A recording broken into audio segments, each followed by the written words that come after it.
What up guys, Rowie from Smashcast. So a couple days ago, Dana White announced that Yair Rodriguez is unfortunately going to have to pull out of his fight against the beat Magomed Sharipov due to an ankle injury.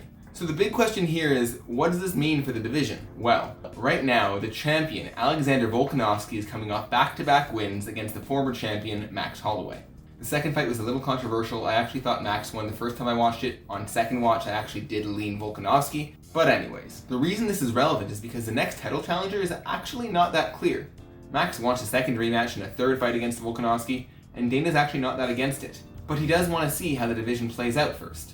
So originally, we had two key matchups that would hopefully bring a little bit of light to this division. Firstly, we had Brian Ortega making his long-anticipated comeback against Chan Sung Jung, the Korean Zombie.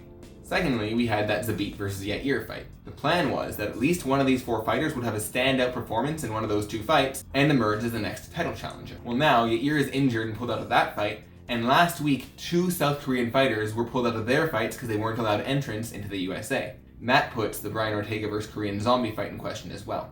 So where does this leave us now? Well, I see three possible solutions to this problem. Firstly, you could say fuck it and just give Max that third fight, that second rematch against Volkanovski. I personally don't like this option.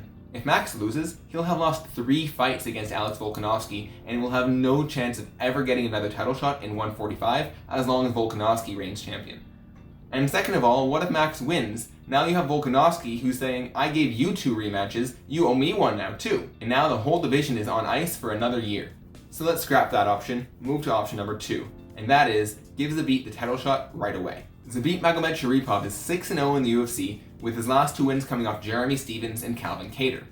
Still though, he hasn't fought since November, he has never faced a top 5 fighter, and in his last fight against Calvin Kattar, he gassed hard in the last round, and that was only a 3-round fight. I think Zabit still needs one last fight before he gets the title shot. Which brings us to our third and final option, and in my opinion, the best option.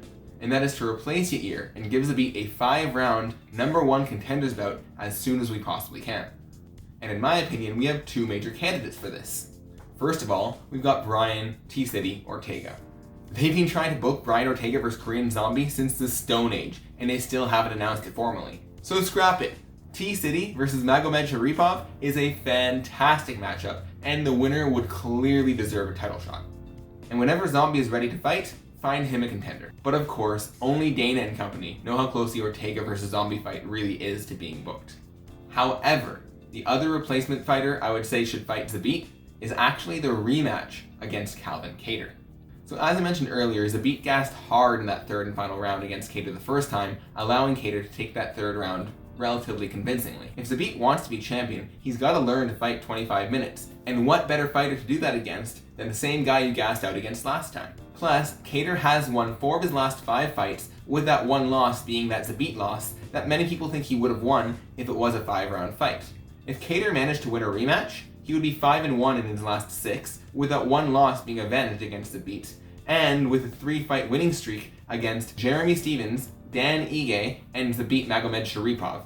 To me, the winner of that fight would easily deserve a title shot. Anyways, thank you guys so much for watching. Don't forget to like and subscribe, and comment below what you guys think the UFC should do with that 145-pound division. And don't forget, we have a brand new podcast coming up this Sunday. We'll be breaking down that huge UFC 252 fight card.